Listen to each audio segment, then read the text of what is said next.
Media Nerds Podcast. I'm Dan Vedabonker. And I'm Kenton Larson. It's been a while since I've said those words, Kenton. We've been doing our watch of the Book of Boba Fett for the last 7 weeks. Haven't done a Media Nerds episode because of that, but it was a lot of fun. I'm not over it yet. Seriously. Yes, I know. I promised to buy the soundtracks, and there's 2 volumes of the Book of Boba Fett soundtrack.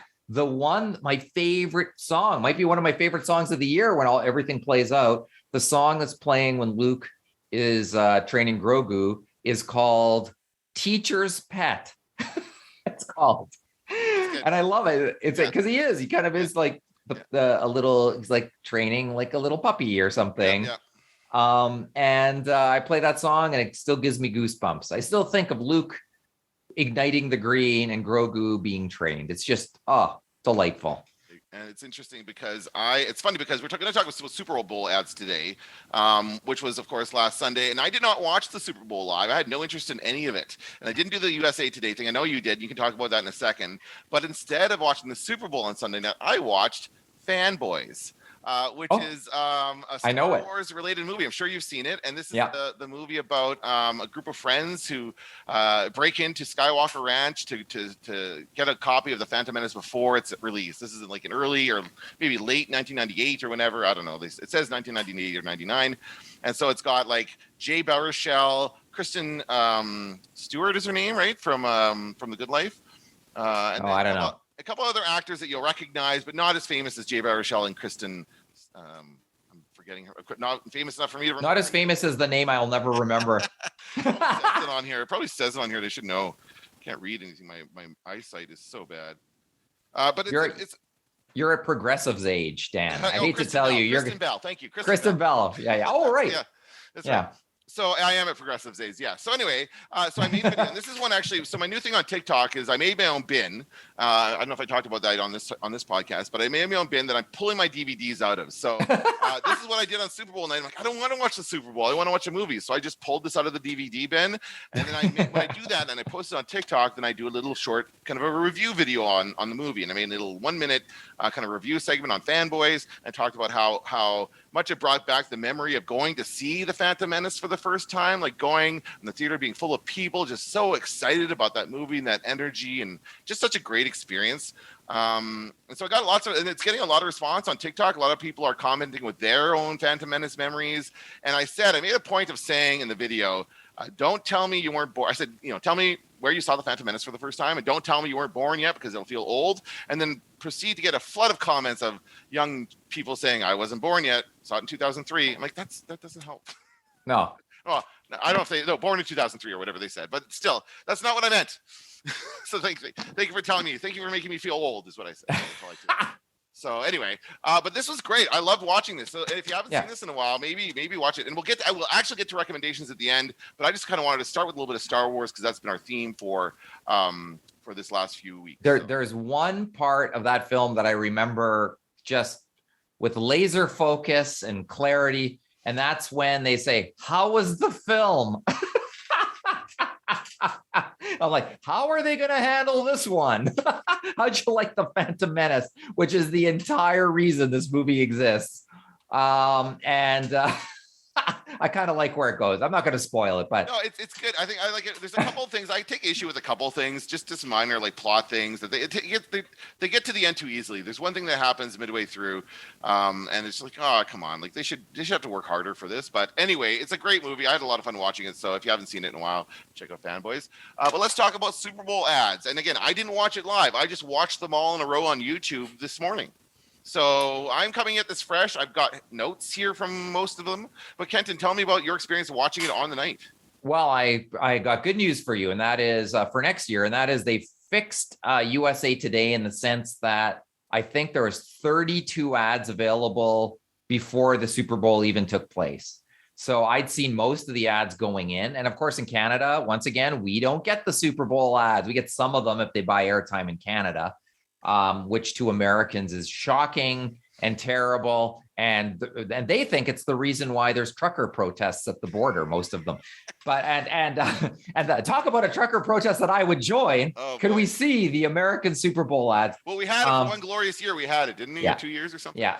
So And when NBC broadcast in high def and CTV did not, then we had it then too. But it's just so anyway, most of them were there beforehand. It was really easy to watch the last third of them. So that was good. There's an issue with USA Today's list every year. Last year it went down. This year they're skipping numbers for no apparent reason. There's 64 ads and its list shows 68. I was like, what were the 4 that I missed? And the answer is I didn't miss any. They just skip numbers for no apparent reason. So it goes like 12, 14, 15, 16. Oh, maybe they're superstitious. They don't want to put 13 in there. Oh, that was a bad example. I should have gone 15, 17. Okay. Yeah. Wasn't a specific one? Okay, I get it. Yeah. No, they're missing 4. They skip ahead 4 times. So I don't know what they're doing, but it was fun to rate them as always. And I have to point out the top ad only has a C+ at 6.8. Oh, so that's interesting too. The message is people don't like advertising anymore, maybe, or it's not as popular as it once was. Because that's also been common. Last year, they were pretty low too. I think if you ask people to be critical, they will be. Yeah, that's true. And so I think some of the top rated ones, there's one, in fact, that I really don't like at all. That actually makes me, when I look at it, I just think it's pretentious and terrible. And I won't say which one it is. It's very highly ranked. So the top 5 ads on the ad meter are: number 1 is Rocket Homes and Mortgage Dream House with Anna Kendrick and Barbie. Second was Amazon Mind Reader. Third is Doritos/Cheetos Flamin' Hot. Number 4 is Kia, the Robo Dog. And number 5 is Toyota Brothers, the documentary about 2 Canadian athletes, the short documentary, the ad-sized documentary about 2 Canadian athletes. Those are our top 5. Is your favorite Super Bowl ad in the top 5? Not at all. Top 5? No, mine neither. The second one was Mind Reader, Amazon. Oh, that was with Scarlett Johansson. And what's his face? Colin Jost. And that untalented guy she's married to, or whatever, or dating.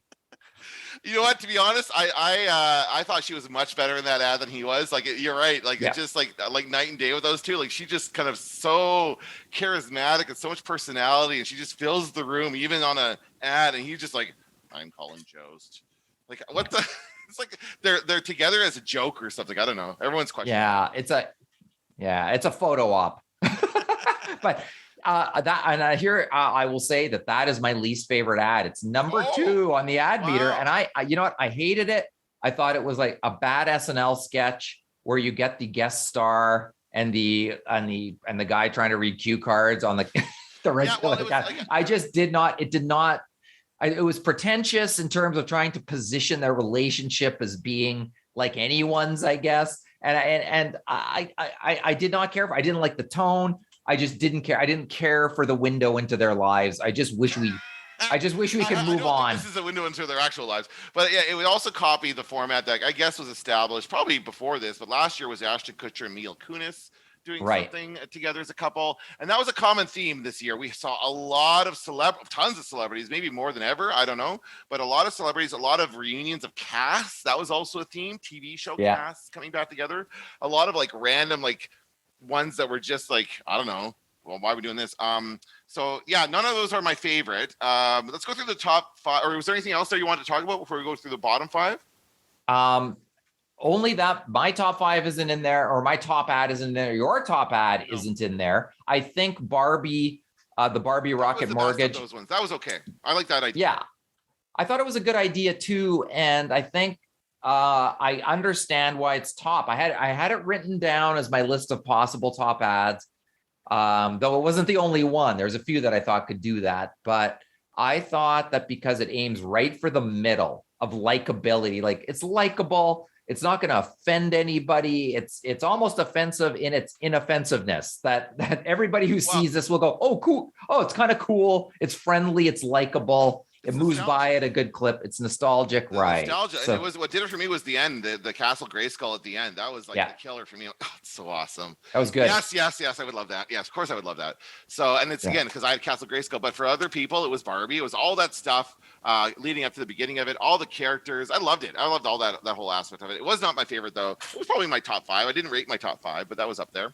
Well, let's continue. Let's talk about our favorites then, and then we'll go through the bad ones. So, what was your favorite one overall?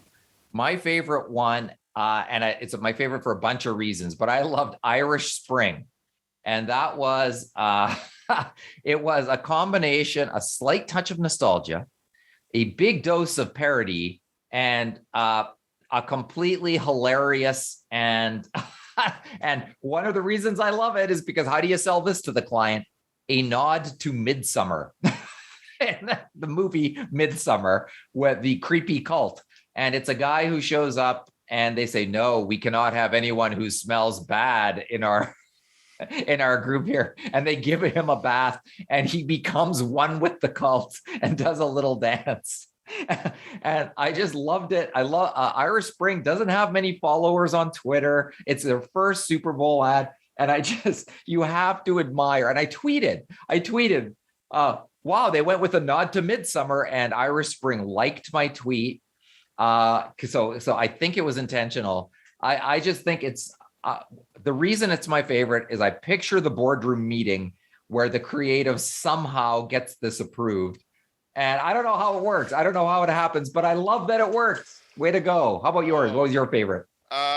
My favorite was Cable Guy. I loved it. Oh, wow. I loved seeing Jim Carrey back as the Cable Guy. It totally took me by surprise. I didn't pay attention to any of the preamble. Like I started seeing hints of this as we led up to the Super Bowl. So and so comes back in this ad, and there was a lot. Like we could go through all of them. I'm sure if I go through my notes and find out all the different shows that were reconnected on this in the Super Bowl this year. But for me, the Cable Guy, like seeing Jim Carrey and the Cable Guy character in a modern cable setting is brilliant. It makes me want a sequel.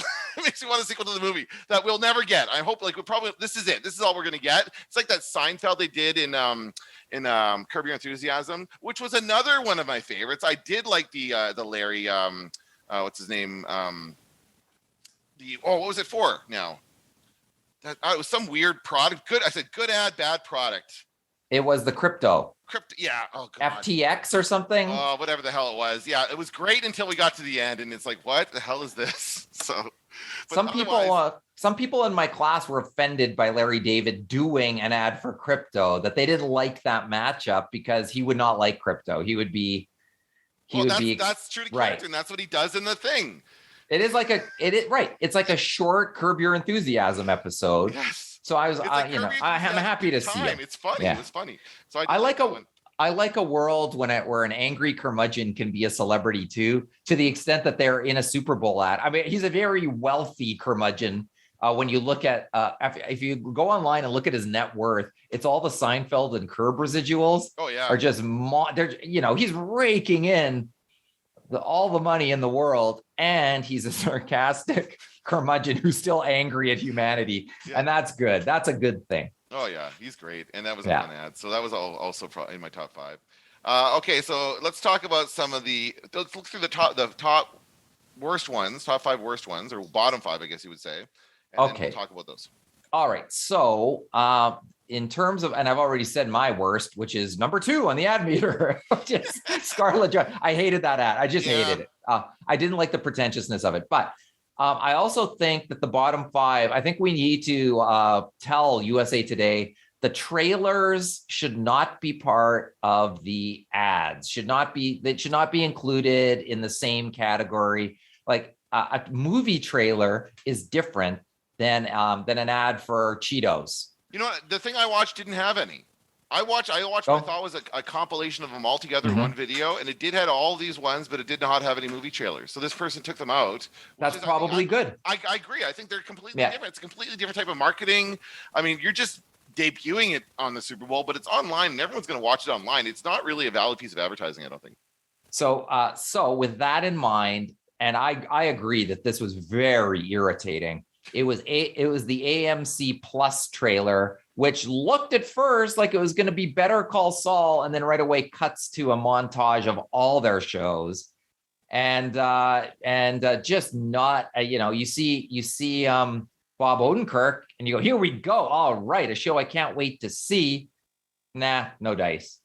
Okay. So that was the number, their fifth worst. It's not at the bottom. That's pretty Then DraftKings, Fortune, Life's a Gamble. I can't even remember that one. I don't either. Maybe that's why it's the worst. Then Wallbox. Oh God, that was awful. Was yeah. That, hashtag supercharged Seth. I don't even remember it. It was. I wrote down Wallbox somewhere. Yeah. I know I wrote it down. I should. Yeah, me too. Notes. I wrote it down as a what the hell is this? Then Bud Light, zero in the way of possibility. Then eToro, Finding Your Way. That's a special effects ad that starts with an interesting concept and just falls apart. And at the very bottom of the list, and I knew it would be, though it might have been a successful ad, and that's Coinbase, the floating QR code for a minute, of a floating QR code. With some annoying sound. I can't remember what the sound was or the song was or whatever, but it was like, we've truly hit the bottom of the barrel now. They're just letting anybody advertise on this fucking thing. Yeah. And this is like the worst, has to be the lowest production budget of any Super Bowl ad. Gotta be. Because it took them 2 seconds to put that together. Yeah. What the hell was that? It pissed me off so much. I was angry that was an ad actually shown on the Super Bowl. Yeah. It's although apparently successful, because now I know the word Coinbase. I didn't know that before the Super Bowl. I scanned it. I got to click. Okay. Oh, as soon as I saw it was a Bitcoin thing, nope, thank you. Yeah. I'm not going to like people are going to, what does that say about your brand? It's just ridiculous. It's the lowest hanging fruit ever. It's not even, it's on the ground. They gave people $15 in Bitcoin, I guess, who registered. So it was a database marketing play. I do like one thing about it, and that's here's $10 million. Can you run a bouncy QR code? That's what I like. I like the complete fortitude it would take to try to talk somebody into that as well. So similar to Irish Spring, except Irish Spring is actually entertaining. I knew this was going to be at the bottom of the list because I think most people who rate ads on USA Today Ad Meter go, if it didn't entertain me, it's a bad ad. Wow. So you can debate the success of the ad or whether it got people to do what they wanted people to do. But in terms of being entertaining, there's no doubt that this is the least entertaining ad at the Super Bowl. In this environment of the Super Bowl ads, they have to be entertaining. They have to be attention grabbing. They have to keep your attention. And actually, one thing I noted here is that there seems to be quite a few more normal, quote unquote, normal ads this year than other years. Like the one about maybe it was this person who just included this, but there was one like for some kind of medication with like side effects include blah, blah, blah, blah, blah. There was like one of those. There was like this weird one for Red Bull that really wasn't great. This Red Bull one at the beginning, which was like, okay, they're playing football. Like that's so basic, Red Bull. What are you doing here? I feel like Red Bull should be doing more with that time, right? Yeah. I mean, all of this stuff is interesting, but even more interesting is I did the calculation and the cost per thousand, CPM in the business, cost per thousand. Oh, Roman numeral, just like the Super Bowl itself, CPM, cost per thousand. That if you paid $6.5 million for 30 seconds, which was the average rate, and 100 million people watched the Super Bowl, which is about the number that Nielsen says watched it. Though once again, they were slow in releasing the data, so it makes you wonder how accurate is it. Then our cost per thousand is about $65. So you pay at the Super Bowl, you pay about $65 to reach 1,000 people to the tune of $6.5 million. The regular cost per thousand on a Facebook ad is something like $20. But with Super Bowl, you've got everybody's attention. So it probably is, hey, when all is said and done, it's probably a good ad buy. Oh, and our former student, our friend, Brent Neal, who has worked as a media planner, or maybe still does some. Your former student, mine. Not yours? Okay. Who can remember? It's all a blur to me. I know it is. Was he here last year or 30 years ago? Who the hell knows? But he left a reply and he said, yeah, that's a pretty good ad buy, actually. It's not a bad ad buy if you look at cost per thousand. Good measure of cost efficiency. There we go. Okay, so if an advertiser paid for it and it got the result that they were after, and it was the cost per thousand's reasonable, and if you have people's attention, that is reasonable. Hey, maybe it was a good buy, no matter where you are on this list. And certainly it did seem like as we got throughout and again, I'm not sure. I'm assuming this person put them in order that I watched. I should have gotten more information about where I got this post from. But it seemed to me, and you said the last third were very easily watchable because they're just the last third were all the big entertaining, like the big celebrities and big names and tons of ones. I in particular like the Seth Rogen and Paul Rudd. That was funny for Lays. Those kinds of things are fun. Some of them got crazy though. What was the one? There was one that was just stupidly. Oh, the T-Mobile. Like, I don't know. I don't remember which one was that. I just wrote T-Mobile. Too many names. Like it was just. I should have written down some of these names. No, sorry. Planet Fitness, the one with Lindsay Lohan. That's what. Lohan, where there's all those other celebrities and everything going around. And it's like, come on, like just that's enough of that. Well, I think want any more celebrity cameos. After the Super Bowl ads run, there's no shortage of people trying to make sense of them and trying to say, what does this say about society? What does this say about America? What does it say? And I think the only real takeaway this year is we've had enough of depressing ads and we want to have fun and we want to laugh. Mm-hmm. So most of them went down that, and there's nothing wrong with that. That's good. Funny is money. So, okay, good. That was an improvement over last year's, which was just the most depressing group of, like, right. Hey, we know you're having fun watching the Super Bowl, but let's talk about COVID for a minute. Just bringing everybody down. So good. And the second thing that I think these ads say is that America, if not the world, is celebrity obsessed. And when I say celebrity, I mean practically anybody you've ever heard of before is good enough to appear in a Super Bowl ad. It really doesn't see. There's a very fine line, as the New York Times columnist said. Celebrities are less famous than they've ever been before. And I think when I watched this, I thought the same thing. I thought, it used to be in a Super Bowl ad, you needed to be Brad Pitt or Clint Eastwood or something, like somebody everybody has heard of, but not now. Hey, the niche celebrity is upon us. Well, that's what and I did write this down quite a bit. Who is this person? I don't know who this is. Mm-hmm. I mean, a lot of them are the athletes, like the stupid athlete, not stupid, sorry, I shouldn't say stupid. Those that I'm supposed to recognize because of course, it's aimed at football fans. I should know who this football player is. I don't know who that is. But there were a few, like I would say maybe TikTok people. I don't know where they're famous from. Lesser known celebrities as well. Yeah, absolutely. That was the case. And I just saw the wall box with the Shaq ad.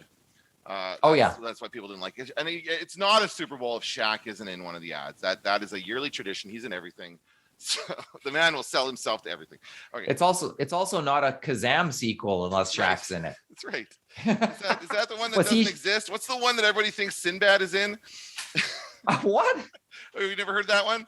No. People think there's a Shazam. It's a Shazam movie, but before the actual Shazam movie, before the one that came out a few years ago, and that Sinbad is in it, and it's a movie about a genie. But they're thinking of Kazam. They're thinking about the one you just said with Shaq, and they're confusing the two actors or whatever. Oh, right. Brother. Let's wrap it up with some recommendations it's been so long since we've been able to do recommendations. I will start. I've been watching since the Book of Boba Fett has ended. I've been watching a few different things, but the thing I've been watching the most is Reacher, the new series on Prime. Yeah, and it's been excellent. I love it. I'm not quite done yet. I still have a few episodes left. But the one thing I know I'm glad of is that I never watched the Tom Cruise movies. So I'm glad I don't even have that in my head. I don't even know what he did with it. I don't care. This guy is awesome. I should know his name. But the actor who's playing Reacher in this series is excellent. He's just perfect. I haven't even read the books, but I've read online that people love him and they think he's perfect for the role, for this character, which has existed in book form for a number of decades now. But yeah, have you been watching it? No, I haven't. And every time I hear the name, I think it sounds like a bad porn. Jack Reacher. Yeah. What's with that name? I can't get past the name. Well, it's just Reacher. One day I will. It's just Reacher in the series. Gee, I wonder why. Well, I think it's to differentiate from the Tom Cruise movies. He did two of those. Right. And the one thing, of course, everyone says is that the character of Jack Reacher is supposed to be this tall, imposing guy. And you think he's like 6'8" or something like that huge in the show. Tom Cruise is not tall or imposing. No. So I think the one thing Tom Cruise brought to it was the quick wit and the witty like banter that he does very well, which is again this guy does too. This actor, and it's the actor who played Hawk on Titans. Again, I should know his name. But in Titans, he dresses up in a bird suit. He does. This is a step up for him, and it's just a great show. It's a good it's kind of like a non-cop helps cop kind of a thing, but in a much better way, grittier, more violent, more realistic. It's a really fun show. Excellent. Good recommendation. And I will get past my name phobia with that one. And I'll give it a try. And I know people who've read the Jack Reacher books and who say they're great. Okay. So, hey, so that's my problem, not anyone else's. The show that I was going to say, after watching Book of Boba Fett, I was thinking, is there any show that brings me the emotional joy? And there is, and I've recommended it, I think a year ago. I'm going to recommend it again, because it's the only show that holds its own during the Super Bowl, and that is PBS's All Creatures Great and Small. It is just an absolute delight. You watch it with tears of joy in your eyes, and it's a little town in England, and probably everybody at the same time goes, I want to go there, and so you look it up. You're like, tourism. I am going to see this place, and on the show, what I love is that even villains, the worst people in the village, are decent. They're decent at heart. And there's nothing on the show that can't be overcome. And there's cute animals, there's puppies, there's horsies, there's cows. Watching that as a kid. Yes. With my mom. This is the remake. God. It is such a nice show. I didn't look up the ratings, but I didn't know that was I'm telling you, it's gold. It is so good.